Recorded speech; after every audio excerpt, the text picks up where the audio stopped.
आज मैं आपके लिए बहुत ही आसानी से मिठाई की रेसिपी को लेके आई हूँ, जिसके लिए आपको चाशनी नहीं बनाना पड़ेगा और कोई भी बिगड़ने के चांस नहीं हैं।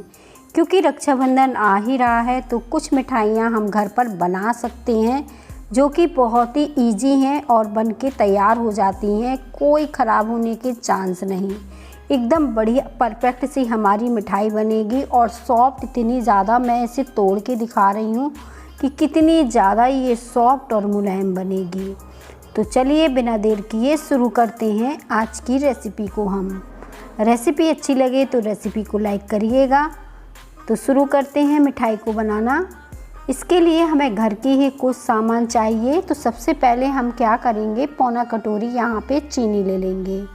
मेजरमेंट के लिए मैंने कटोरी का इस्तेमाल किया है क्योंकि कटोरी हर घर में रहती है। तो बस इसे के नाप से मैंने चीनी ली है। साथ में इसमें इलायची डाल देंगे। तो इलायची के पाउडर की ज़रूरत नहीं पड़ेगी, दोनों चीज़ें अच्छे से पिस के तैयार हो जाएंगी। तो इनका एक पाउडर बना के तैयार कर लेते हैं। और चीनी को देखें बहुत ही बढ़िया पीस कर हमने तैयार कर लिया है।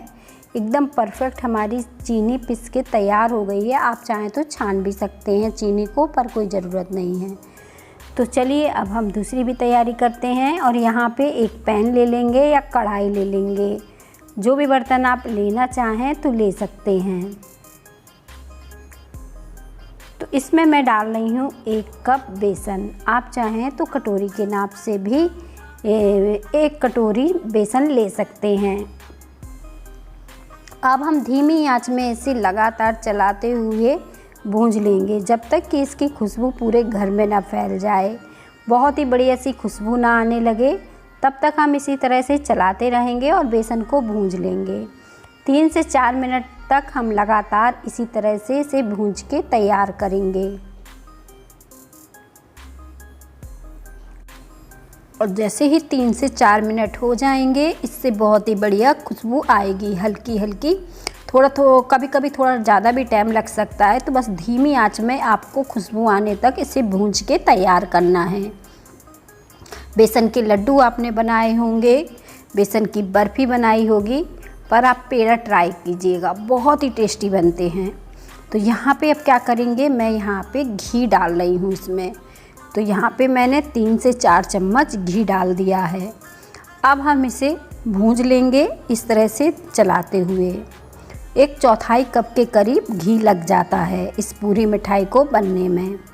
तो बस इस तरह से हम चलाते हुए, इसे लगातार चलाते हुए भूंज के तैयार कर लेंगे।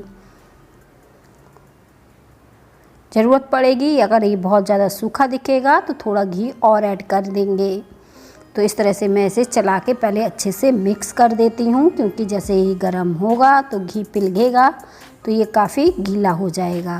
तो बस इसी तरह से चलाते हुए भूंज लेना है जब तक कि अच्छी सी खुशबू ना आने लगे।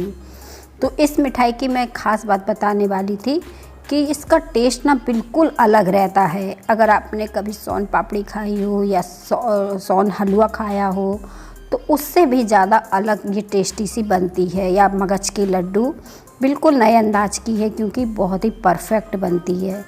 तो बस इसी तरह से इसे भूंज के तैयार करेंगे, बहुत ज़्यादा समय नहीं लगेगा और झटपट से हमारी मिठाई बनके तैयार हो जाएगी। जो समय लगना है सिर्फ बेसन को भूंजने में ही लगना है।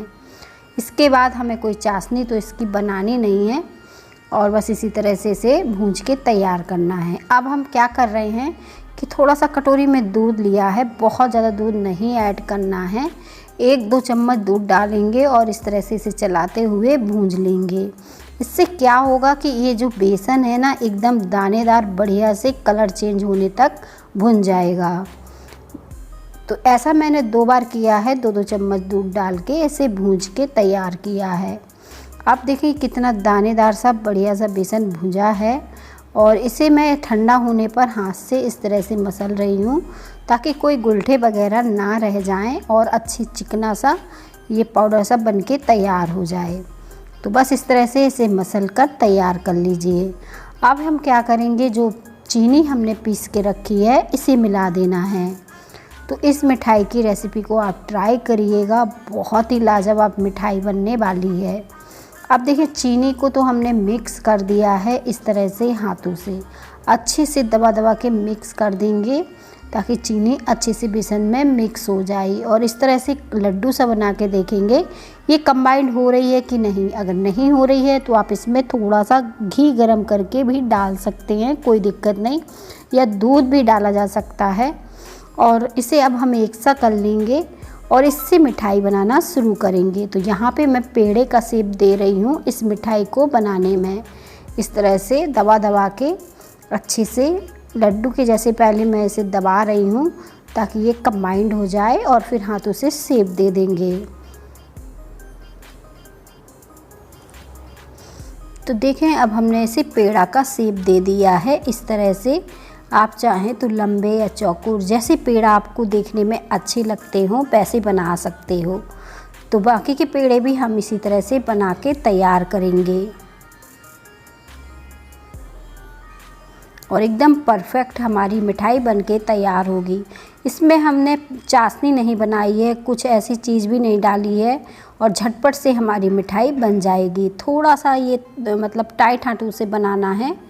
इस तरह से आप चाहें तो जैसे मैंने बताया दूध ऐड कर सकते हो अगर कोई दिक्कत हो, या घी गरम करके। और सारे पेड़े अब हम इस तरह से बनाते जाएंगे और प्लेट में रखते जाएंगे।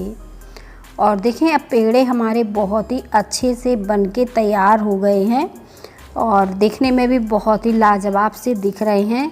अब मैं क्या करूँगी कि थोड़ा सा इसके ऊपर चांदी का वर्क लगा दूँगी, उससे हमारे जो पेड़ा हैं और भी ज़्यादा सुंदर दिखेंगे। आप चाहें तो एक एक काजू या एक एक बादाम इसके ऊपर रख सकते हैं, कोई दिक्कत नहीं होगी। आराम से आप बैठकर पेड़ों को बनाइए और मुझे बताइए कमेंट में कि कैसी लगी आज की रेसिपी।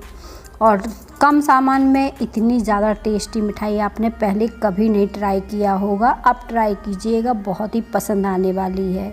और जैसे जैसे ट्राई करिएगा वैसे वैसे मुझे कमेंट में बताते जाइएगा कि कैसी लगी हमारी आज की रेसिपी। तो देखें मिठाई को मैंने अच्छे से इस तरह से सजा दिया है, थोड़ा सा पिस्ता रख के। बहुत ही सॉफ्ट मुलायम हमारी मिठाई बनी है। मैं इसे तोड़ के दिखा देती हूँ कितनी ज़्यादा सॉफ्ट थी, जैसे बनाने में थी ना दानेदार सी वैसी ही है ये, एकदम परफेक्ट सी। ये देखें कितनी बढ़िया है, बहुत ही मज़ेदार रेसिपी है, आप ट्राई करिएगा, आपको पसंद आएगी। मिलेंगे हम और नई रेसिपी के साथ।